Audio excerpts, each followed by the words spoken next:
Bienvenidos al podcast del Doc Isra, el sitio donde te mantendremos interesado con nuestro contenido.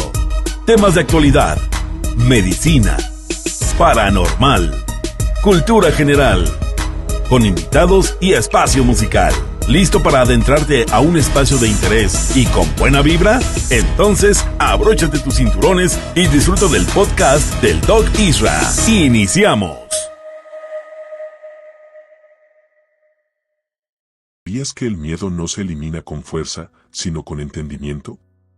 Hoy, el Dr. Mario Alonso Puig te revela 3 pasos simples para liberarte del miedo y recuperar el control de tu vida. La mayor parte de los miedos son generados por la mente. Entonces, cuanto más miedo tenga yo a una persona, más la voy a atacar. Y voy a sentir que me estoy defendiendo. ¿Cómo funciona? ¿Cómo modifica nuestro cerebro? ¿Cómo actúa el miedo en nuestro cerebro? Tenemos que distinguir 2 clases de miedo. El miedo que nos ayuda a ser sensatos y prudentes y el miedo que que nos lleva hacia el bloqueo. A eso yo le llamaría pánico. Sabemos perfectamente que cuando el pánico se apropia de nuestra vida, hay cambios profundísimos en el riego sanguíneo del cerebro, aquellas áreas cerebrales que nos permiten ver las cosas con perspectiva, tomar decisiones correctas, ser más creativos para buscar una salida eficaz. Esas áreas son profundamente bloqueadas. Fíjate, yo pensaba que el pánico era una situación muy pasajera, que era algo que puedes sentir muy poco tiempo y que el miedo es algo que sentimos más a largo plazo. Pero estoy equivocado por lo que dices. Bueno, en realidad hay 2 distinciones, Javi. El miedo y el pánico forman parte de la misma emoción con grado distinto de intensidad.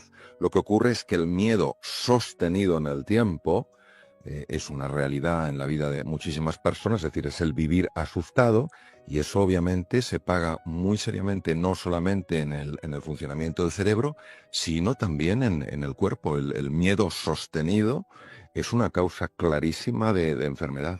Se sabe perfectamente que hay una zona del cerebro, la zona prefrontal izquierda, que se puede trabajar, que se puede educar, que se puede entrenar y que es capaz de mantener a raya esos núcleos amigdalinos, mantener a raya la amígdala, para que no se dispare de una forma inadecuada o para que no se dispare con demasiada intensidad. La forma de entrenar el área prefrontal izquierda está ya muy definida. Por ejemplo, una de ellas es el organizar tu tiempo.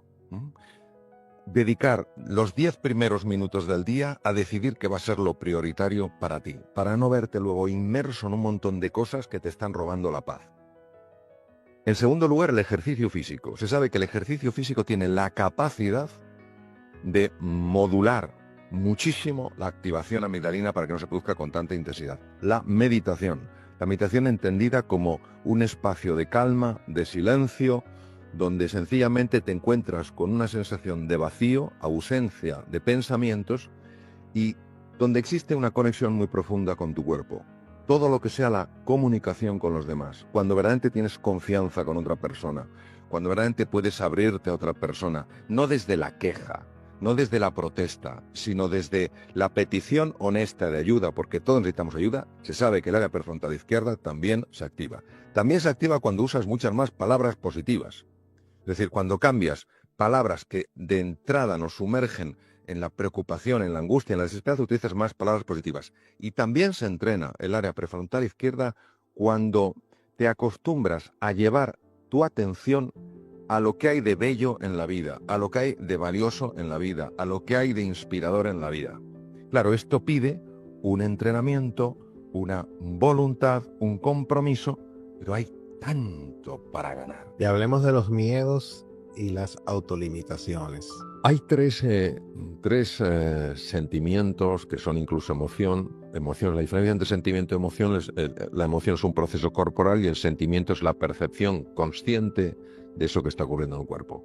Hay 3 sentimientos y emociones que son tremendamente disfuncionales en el ser humano. Tremendamente disfuncionales. La ira, el miedo y la culpa. La ira tiene 2 expresiones. La ira exterior, que lo podemos ver desde la persona que que insulta, hasta la persona que hace gestos de amenaza, hasta la persona que golpea o incluso mata.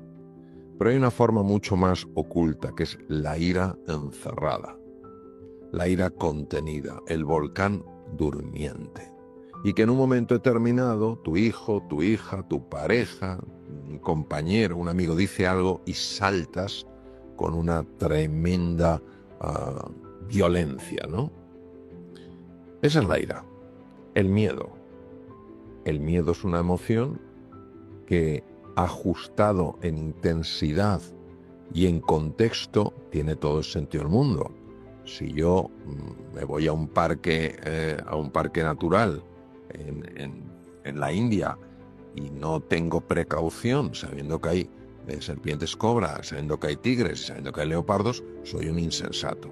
El problema del miedo en el ser humano es que la mayor parte de los miedos son generados por la mente. Entonces, cuanto más miedo tenga yo a una persona, más la voy a atacar y voy a sentir que me estoy defendiendo. Ya. Entonces hay que tener mucho cuidado, porque la ira y el miedo son las dos caras de la misma moneda, exactamente la misma moneda. Si yo tengo ira y ataco, tengo miedo a la reacción. Si tengo miedo, para protegerme, ataco. Entonces, estas dos emociones van por un lado. Y la tercera es la culpa. La culpa no tiene nada que ver, absolutamente nada que ver, con la tristeza por el error cometido y la llamada al arrepentimiento. He cometido un error, he hecho un daño, ha tenido unas consecuencias, lo siento profundamente y voy a ver cómo puedo reparar esto. Eso es necesario y perfectamente válido. La culpa es el castigo que yo infrinjo en otra persona o en mí para hacerme sufrir de forma constante. Me hago sufrir porque soy culpable de lo que hice. Me hago sufrir porque soy culpable de lo que soy. Me hago sufrir porque cometeré errores y meteré la pata. Entonces la culpa es devastadora. Y los tres, yo le llamo los tres jinetes del apocalipsis, porque la ira, el miedo y la culpa van siempre de la mano. Entonces, ¿qué te diría? Lo primero que te diría es que es absolutamente esencial vigilar la mente. Y cuando tú sientas ira, lo primero que tienes que hacer es no abrir la boca y no mandar un email y no llamar por teléfono o mandar un WhatsApp, porque eso es una bomba de relojería. Yo a veces lo he comentado en algún curso que he dado, digo, si estás muy enfadado con alguien y quieres mandar un email y dices, no, este es el email que le tengo que mandar, tú te lo mandas a ti mismo y lo lees al día siguiente. Pues lo lees en el momento, dices, perfectamente justifica. Cuando ves al día siguiente que se ha reducido toda la tensión emocional, digas, menos mal que no lo mandé. Lamentablemente a veces, por no saber sujetar nuestra lengua, pronunciamos el discurso que más vamos a lamentar. Entonces, lo primero ante la ira es no te dejes llevar por ella. No niegues que la tienes, porque si la intentas bloquear, la ira te va a salir por otro lado. Reconoce que tienes ira aunque sea con tus seres más queridos.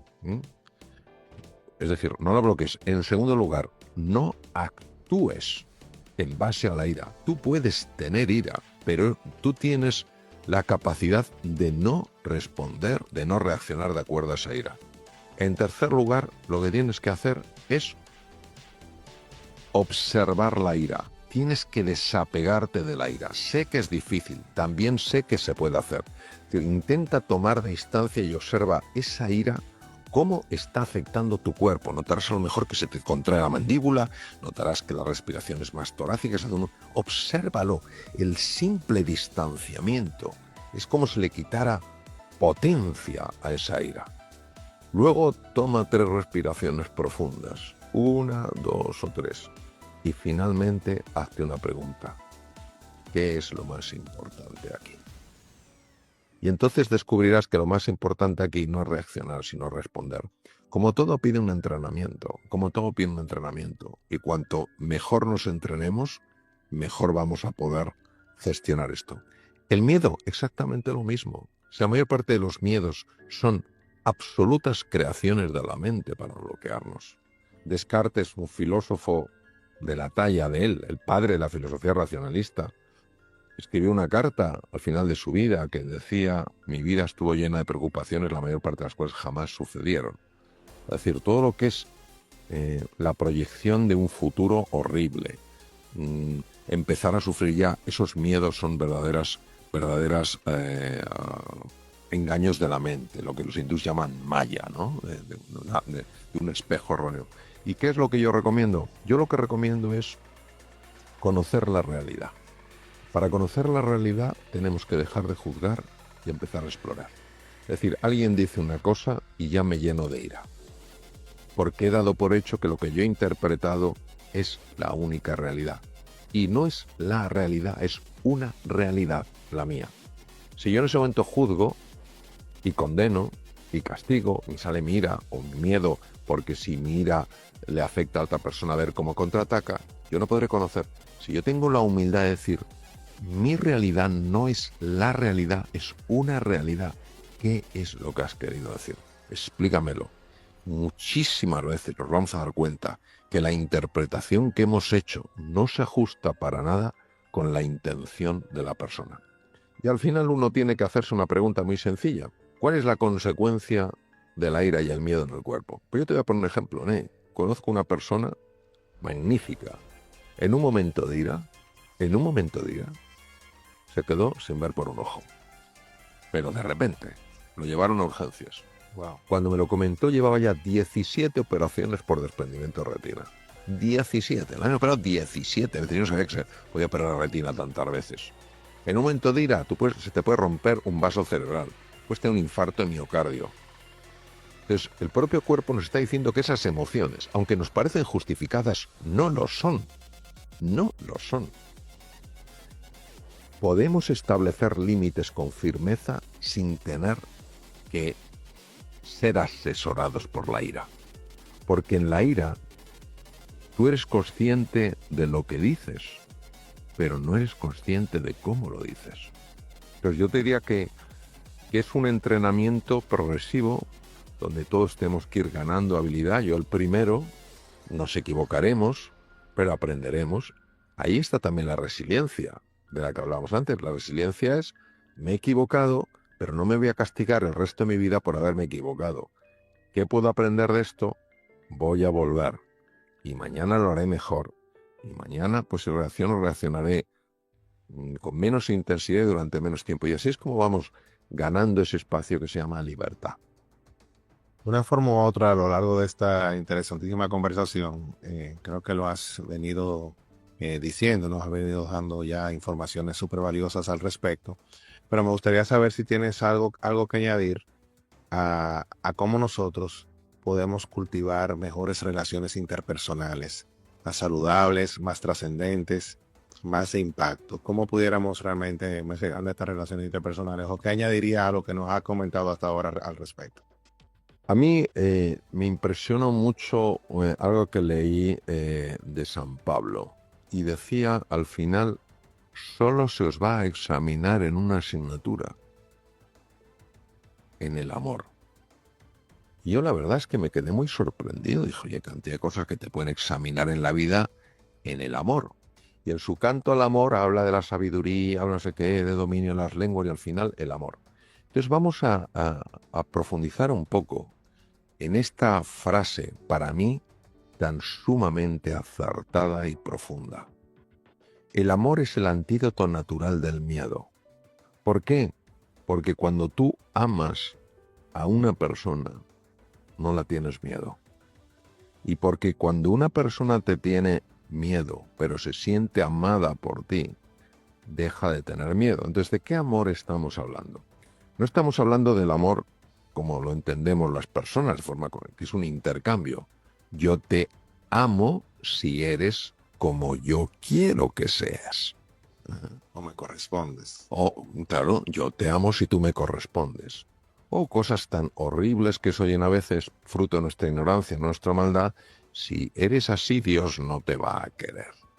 Con lo cual, imagínate la imagen que tenemos de ese Dios, y no me extraña que tantas personas, lamentablemente, rechacen a alguien tan sublime, ¿no? Por esa conexión que han hecho. Entonces, ¿qué quiere decir? Que el amor es transmitirle a una persona: yo no te quiero por cómo eres o dejas de ser. Yo te quiero por quién eres. Yo te quiero por quién eres. Porque eres una persona digna de respeto, porque eres un ser humano. Y desde ese amor sí se pueden establecer límites. Y decir, hasta aquí no, pero yo no busco agredir a la persona. No estoy canjeando, tú te portas de una manera, yo te amo. Lo que estoy diciendo claramente es, estos son los límites. No está en juego no está en juego el amor, pero sí está en juego a lo mejor que tú y yo sigamos juntos.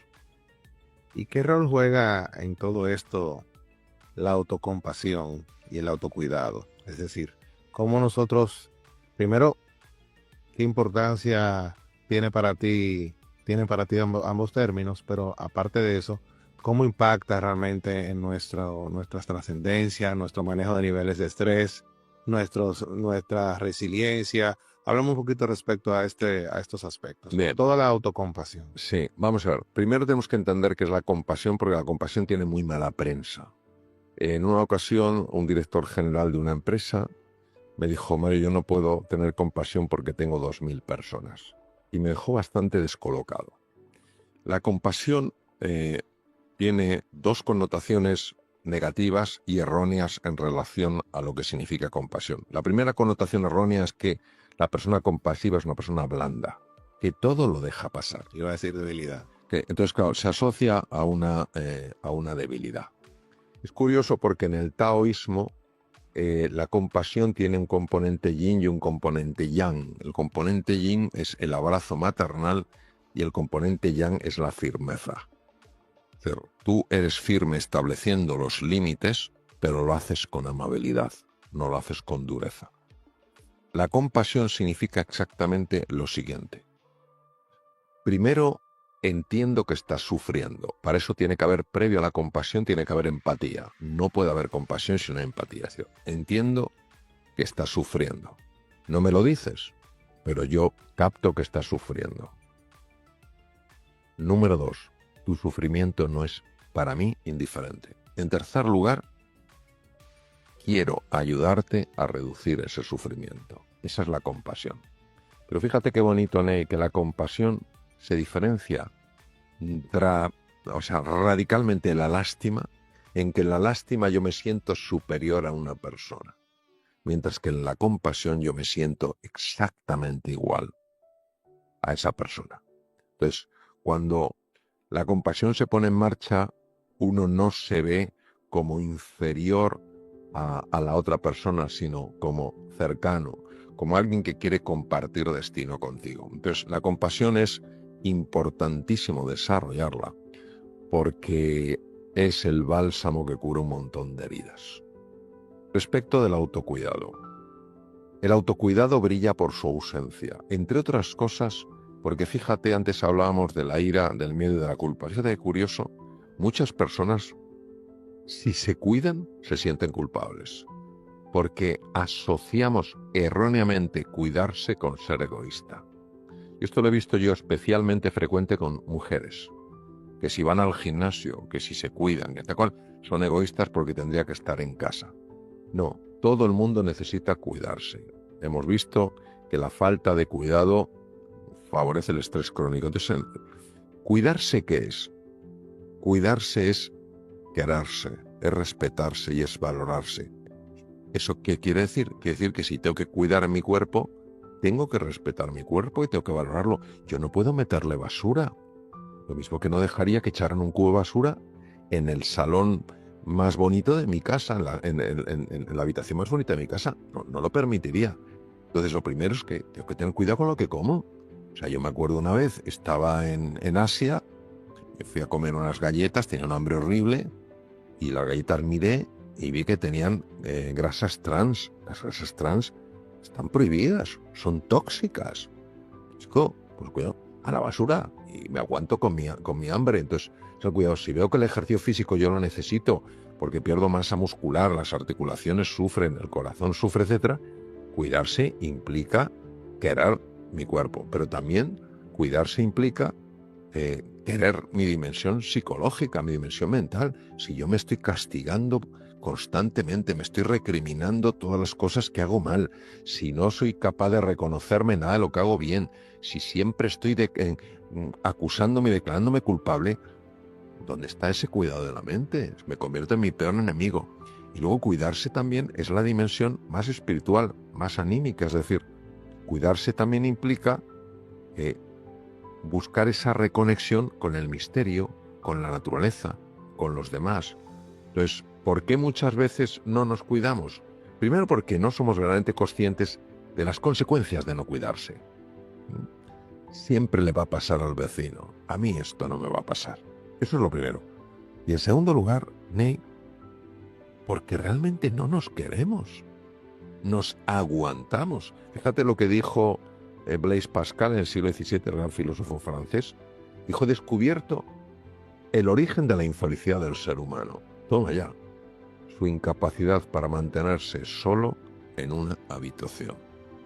Fíjate que se han hecho estudios, esto va a ser difícil de creer, es real, donde personas han preferido recibir descargas eléctricas a quedarse solos en su habitación.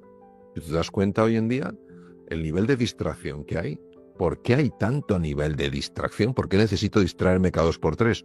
Porque me cuesta estar solo, me cuesta estar sola. Entonces yo creo que cuando nos queramos un poco más y seamos conscientes de las consecuencias beneficiosas de cuidarse y de las consecuencias negativas de no cuidarse, no lo tomaremos en serio. Mario, ¿cómo es el mecanismo fisiológico del miedo? Pues es un mecanismo sumamente complejo. Sí. Porque ten en cuenta, Jesús, que nosotros pertenecemos al 0,1% de las especies Sí. de las que existe registro fósil y que todavía siguen vivas. ¿Cómo hemos conseguido esto? Pues lo hemos conseguido, entre otras cosas, porque hemos sabido distinguir la amenaza antes de que fuera demasiado tarde. Los mecanismos del miedo lo que intentan es captar cualquier cosa que pueda suponer una amenaza. Esto que está muy bien desde el punto de vista físico porque nos puede dar recursos cuando nos enfrentamos, por ejemplo, a un depredador, se convierte en un problema cuando la mente o ciertos compartimentos de la mente utiliza estos mecanismos para generar unos miedos que los vivimos como reales y que son simples alucinaciones, son simples espejismos que la mente es capaz de crear. Y por eso pues hay personas perfectamente capaces de hacer frente a un montón de desafíos, pero el miedo les atenaza, el miedo les esclaviza, ¿no? Entonces la anatomía del miedo es una anatomía que tiene un sustrato neural, un sustrato también en el cuerpo, un sustrato fisiológico, pero que también tiene un enorme componente mental. Entender la relación entre los dos espacios creo que es importantísimo para vivir con más confianza, con más ilusión y con más serenidad. Oye, en mayor o menor medida, todo ser humano tiene este miedo primario y visceral a no ser aceptado, ¿no? A no ser suficiente, a no estar a la altura. Esto nos viene de cuando teníamos que vivir en grupos y para poder sobrevivir hace miles de años y necesitamos la aprobación de los demás. Pero esto ahora se ha convertido en una carga, ¿no? ¿Cómo hacemos para gestionar esto? Fíjate, yo diría, Jesús, que el miedo es incluso más profundo que eso. Es un miedo de orden ontológico, es decir, metafísico, va más allá de lo que es puramente físico. Ya. Tú ten en cuenta que una de las grandes diferencias que nosotros tenemos con los animales es la autoconsciencia, la capacidad reflexiva de darnos cuenta de las cosas. Un animal, bueno, nace, va creciendo y llega un momento en el que envejece y muere, pero no tiene esa constancia de la muerte que tenemos nosotros. Que llega un momento en el que nos damos cuenta que las cosas son perecederas, que yo tengo unas arrugas que ayer hace unos años no tenía, que me duele algo que cuando era más jovencito no me dolía. Tengo que ir a funerales de padres, de amigos míos, tengo que asistir a entierros y el concepto de la muerte es algo que está muy dentro del ser humano. ¿Qué ocurre? Que esta sensación de vivir en la intemperie, esta sensación de estar solos, esta sensación de que todo pasa y todo cambia, hace que uno de los sistemas más potentes para reducir esa sensación de soledad sea encontrar amparo, encontrar cobijo. ¿Dónde lo encuentras? Con los demás. ¿Cuál es el otro lado de la moneda? El otro lado de la moneda, o el otro lado en este caso del filo de la espada, Sí. está en que a veces con ese deseo de encontrar cobijo en los demás quedamos muy esclavizados por la opinión, y llega un momento en que esa opinión se convierte para nosotros en lo que nos mueve, ¿no? Y ahí es donde yo creo que tenemos que mejorar. Ya, mucho trabajo que hacer, ¿no? Mucho trabajo de hacer. Oye, ¿tú crees que pensamos demasiado, Mario? ¿Eres de los que suscribe que demasiado análisis lleva a la parálisis? Bueno, es una cosa muy fácil de observar. El pensamiento, hay dos tipos de pensamiento: el automático, que no sirve para casi nada, y el reflexivo, que sirve para casi todo. Pensamiento automático son la cantidad de juicios y de prejuicios que manejamos diariamente y que hacen que muchas veces condenemos las cosas o incluso las personas sin ni siquiera conocerlas. Este es un pensamiento que está demostrado que daña la salud. Ya. Por sorprendente que parezca, este tipo de pensamiento daña la salud porque genera muchísima tensión, genera mucha ansiedad, genera un montón de angustia, y esto repercute en el cuerpo. La reflexión es diferente. La reflexión pide sosiego, pide una interiorización, pide aquietar la mente, suspender este pensamiento automático, ahondar más en una idea, y por eso la reflexión sí es muy, muy útil. Por eso todo lo que es la serenidad, el silencio, momentos de meditación, etcétera, tiene un efecto tan saludable en nuestro cuerpo. En el bienestar, ¿no? El bienestar, claro. Que haya tantas empresas de éxito en Silicon Valley, aparte de por otras muchas razones, es porque el ambiente es propicio a eso, ¿no? Se acepta el fracaso. Entonces los emprendedores lo intentan más veces y al final, por estadística, pues también hay más éxitos, ¿no? ¿Cómo podemos trasladar ese principio a nuestra vida para intentar crear un entorno en el que nos dé menos miedo tomar decisiones y hacer más cosas? He tenido la ocasión de visitar distintas empresas en Silicon Valley y conocer gente muy metida en el mundo del emprendizaje. Y la conclusión a la que he llegado yo es la siguiente: porque Silicon Valley es una excepción incluso en los Estados Unidos. Solo hay un lugar que yo conozca que tiene la misma dinámica o la misma filosofía que Silicon Valley. Se llama el MIT, el Instituto Tecnológico de Massachusetts, que está en Cambridge, enfrente de Boston.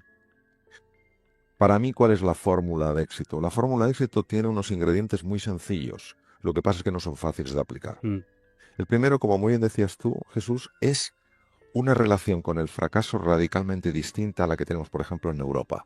Yeah. Ante el fracaso, ellos no se sienten fracasados. Ellos sencillamente ven que una vía se cierra y hay que probar un camino diferente. Y en el camino, en ese proceso de emprender un camino diferente, tienen que ver qué aprendizajes salen de esa vía que no ha funcionado. Eso es lo primero. El impacto del fracaso en Europa y sobre todo en muchos países del arco mediterráneo es tremendo. O sea, una persona fracasa y se siente fracasada. Estigmatizada ya. El propio contexto la apunta con el dedo, etc. Ese es el primer punto. El segundo ingrediente es la cooperación. Yo he visto unos niveles de cooperación en Silicon Valley y sé que los hay en el MIT espectaculares, como también los hay en la cocina en el País Vasco, ¿no? Es decir, ellos comparten muchísimo las recetas, no se ven como contrincantes, se ven como compañeros en un proceso de conseguir una cocina lo más creativa posible, y son un muy buen reflejo de un Silicon Valley en España, ¿no? Entonces esta cooperación está muy basada en el tercer ingrediente, que es la generosidad. La generosidad como deseo de ayudar al otro a crecer. Esto desde una mente muy racionalista, desde una mente muy cartesiana, parece un absurdo. Yo recuerdo esa frase, me parece tan lamentable, que es: al enemigo ni agua, ¿no? Entonces proyectas enemigos donde podría haber amigos. ¿Y qué pasa? Que al final se pelea por un trozo de la tarta en lugar de trabajar juntos para ver cómo hacemos la tarta más grande. Creo que esa es la clave. Y también que ha habido, obviamente, el cuarto ingrediente que yo pondría ahí, es que exista una facultad, es decir, una universidad. Silicon Valley no existiría sin la Universidad de Stanford. La Universidad de Stanford es una universidad que genera emprendedores. El MIT es una institución a nivel mundial que genera mayor número de emprendedores. Sin embargo, como contexto global, Silicon Valley es algo absolutamente diferencial. Y eso es lo que yo he contemplado. Casi todas las empresas han crecido alrededor de Stanford. Stanford es una universidad muy implicada en dar una enseñanza práctica, en favorecer la mentalidad de emprender, la mentalidad de crear valor, y eso indudablemente ha tenido un impacto alrededor. Ya. Se dice que al final del día somos la media entre las 5 personas con las que más interactuamos, ¿no? Entonces, si yo me paso el día con un grupo de 5 amigos victimistas viendo la televisión, es probable que acabe siendo el sexto. Pero ¿cómo hacemos cuando necesitamos interactuar con ciertas personas que no podemos quitar de nuestra vida? Por ejemplo, un familiar cercano. ¿Cómo podemos gestionar eso? Bien, esa es una pregunta bastante compleja. Voy a intentar resumir la respuesta.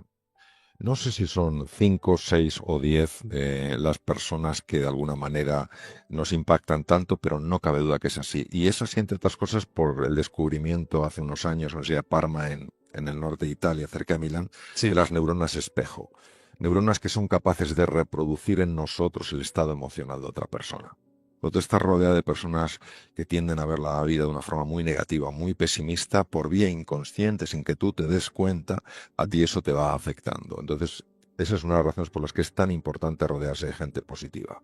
De gente, por lo menos, que tienda a ver las cosas con un punto de ilusión, con un punto de alegría. Ahora, también es verdad esa situación que se produce, que si una persona tiene que convivir con un familiar que a lo mejor tiene una depresión. Yo en este caso lo que diría es lo siguiente: no puedes cuidar de los demás si no te cuides de ti mismo. Pero, hay veces que estas personas creen que tener espacios para cuidarse, para recuperarse de algo que desgasta tanto como es prestar atención o estar al lado de una persona que tiene una enfermedad que genera mucho desgaste, sea un Alzheimer, sea distintas veces de Parkinson, sea una depresión, etcétera, pueden pensar que dedicar tiempo a ellas es egoísmo. Yo creo que eso está muy mal entendido.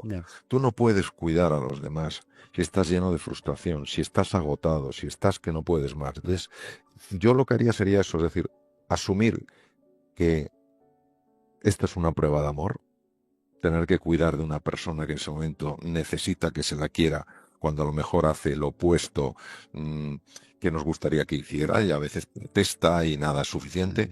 Y por otro lado, la importancia extrema de que esas personas que están cuidando de otros también se cuidan de sí mismas. Mario, ¿qué relación se puede establecer entre la neurociencia, entre el estudio de la anatomía y la fisiología del cerebro y el liderazgo? Liderar es inspirar, liderar es ayudar a una persona a que aflore su mejor versión e implica 3 etapas. Uno es autoconocerse, otro autogobernarse y el tercero saber encontrarse con otro ser humano. Autoconocerse, penetrar en la verdad de uno, implica un conocimiento de los procesos mentales que tienen lugar y del sustrato físico que es el cerebro humano. Autogobernarse implica también conocer las emociones, a dónde me llevan, de dónde surgen, qué he de hacer para alterarlas, para transformarlas, si me están llevando a un lugar al que no quiero ir. Comprender los núcleos cerebrales que están implicados en las emociones, cómo unos afectan a otros, cómo se puede entrenar, cómo se puede transformar, cómo se puede reinventar el cerebro para tener emociones positivas que nos impulsen, que nos ayuden, y no emociones que nos anulen, también es un punto importantísimo. Y el encuentro con otro ser humano es esencial. No existe felicidad sin el otro. Por más que nos empeñemos en decir que cuando uno tiene mucho es más feliz. No, no es cierto. Es decir, la persona que tiene 2 millones de euros no es el doble de feliz que la persona que tiene 1 millón de euros. No cabe duda que el bienestar económico es necesario, es imprescindible. No es suficiente. Saberse encontrar con otra persona es saber entender esos procesos que también están teniendo lugar a nivel mental, a nivel cerebral, sencillamente para que nuestra conversación sea una conversación donde nos comprendamos y donde miremos juntos en la misma dirección. El cerebro no explica por completo la mente. Yo sé que hay algunos neurocientíficos, estoy con algunos de ellos y son muy relevantes, les tengo un tremendo respeto y algunos de ellos además un gran afecto. Yo sé que hay neurocientíficos de gran talla que dicen que la mente se explica completamente a partir del cerebro. Yo, personalmente, y lo digo desde la humildad, no lo comparto. Ahora bien, sí es cierto que el cerebro explica muchas cosas del funcionamiento mental. La mente se parece mucho a el agua. Cuando está agitada no se puede ver el fondo, no se puede ver lo que tienes en realidad, ni tus talentos, ni tus capacidades, ni tus energías dormidas. Y solo cuando la mente se calma Es como ese agua que también al calmarse permite ver lo que hay en el fondo. La única manera que yo he visto en la que realmente se puede calmar esa mente es cuando nos observamos en lugar de juzgarnos. Cuando observamos nuestras emociones, cuando observamos nuestros pensamientos. Es decir, cuando en lugar de ser los protagonistas de la película, nos convertimos en espectadores de esa película. Solo cuando uno tiene una distancia de perspectiva puede conseguirse que esa mente se calme. Si no, como dicen muchos filósofos orientales, muy duchos en el conocimiento de la mente, es como a mí me gusta más el ejemplo del agua, pero bueno, ellos dicen que es como un mono agitado en una jaula, ¿no? No hay manera de pararle. Entonces podríamos decir que la no mente sería un buen estado de la mente. Bueno, el lenguaje no es capaz de llegar a lo inefable, a lo que va más allá de las palabras. Entonces es muy fácil liarse utilizando esas palabras. Digamos que la mente tiene dos formas, la forma agitada y la forma calmada. A la forma calmada a mí me gusta llamarla consciencia, que es el darse cuenta. Y a la mente agitada me gusta llamarla la mente confusa, la mente que enjuicia. Entonces, más que la no mente, es la mente tranquila. ¿Qué ocurre? Que se utiliza el concepto no mente porque para llegar a esa mente tranquila hay que penetrar en el silencio. Y la mente agitada no soporta el silencio. La mente agitada solo quiere que estemos constantemente pensando y constantemente moviéndonos. Ese momento donde tú te paras, reflexionas y tocas el silencio, no es que estés en el mundo de la no mente, estás en el mundo de la no mente agitada. Y entras en el mundo de la mente tranquila, lo que se llama el self-awareness o lo que es la consciencia. Y ahí tienes una visión mucho más profunda de las cosas. Hay una diferencia entre saber algo y saber hacerlo. El aprendizaje no es saberlo. El aprendizaje es saber hacerlo. ¿Por qué hay esta diferencia entre saber y saber hacerlo? Porque el saber corresponde a la mente consciente. Entendido mente consciente en un sentido muy físico, muy neurológico. Es decir, bueno, intelectualmente entiendes algo, intelectualmente lo sabes.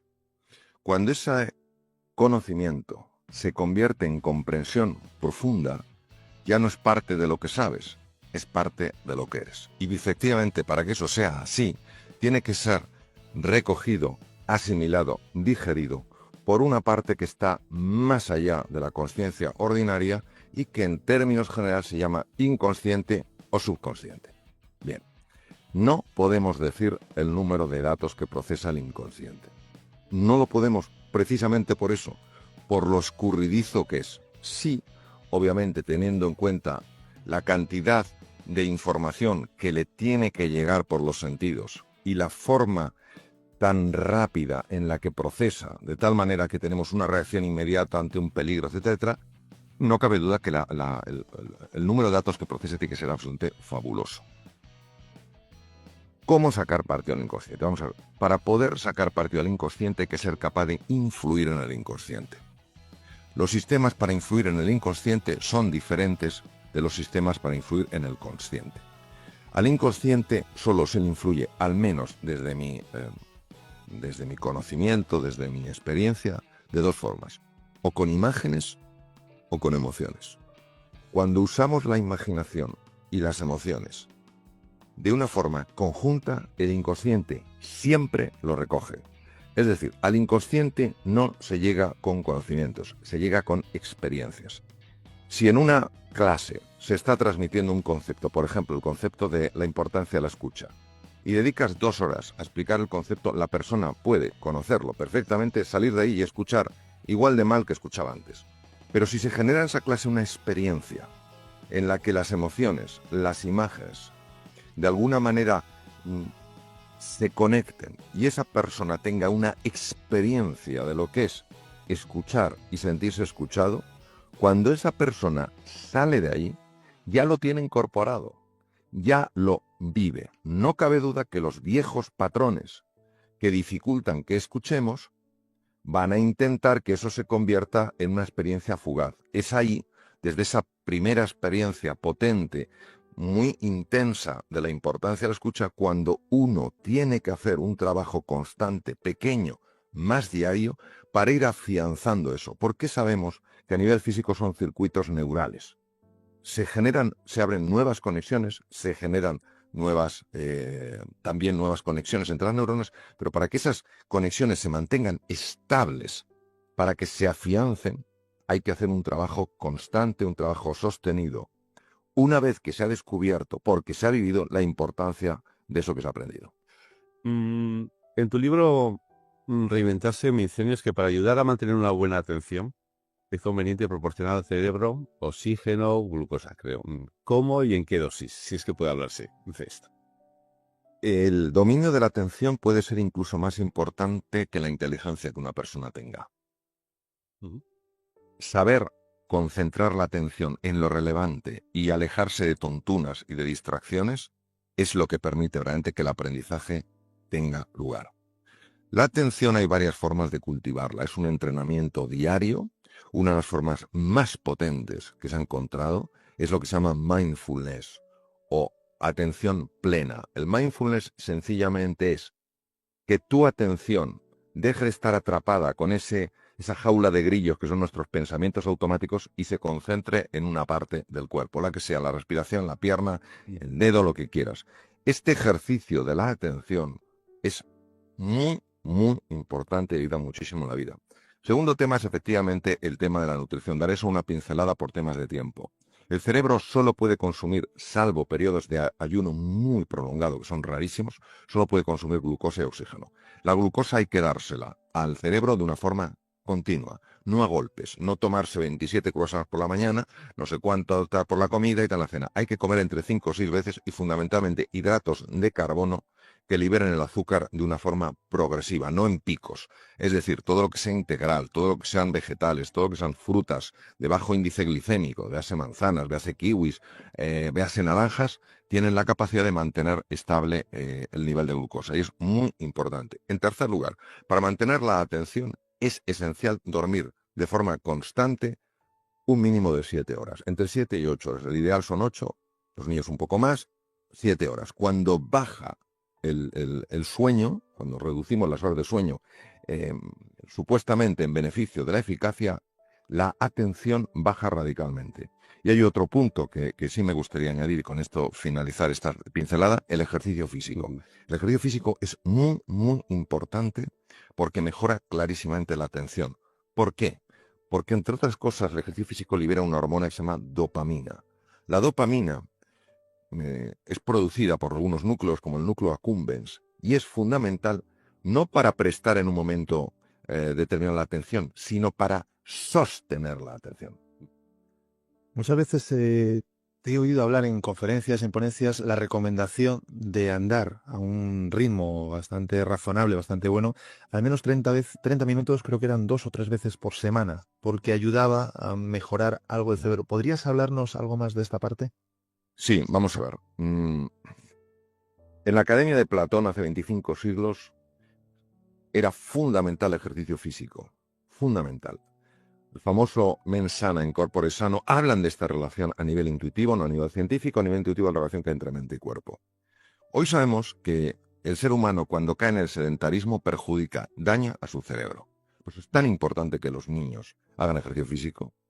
Es tan importante que los adultos hagamos ejercicio físico. ¿Qué ocurre en el ejercicio físico? En el ejercicio físico ocurre una liberación de una serie de hormonas. Antes se menciona la dopamina, también podemos mencionar la serotonina, la oxitocina, la beta-endorfina, que son muy importantes para mantener un buen estado de ánimo. Pero es que además el ejercicio físico libera una sustancia, un neurotransmisor llamado GRNF, que es el factor de crecimiento neural.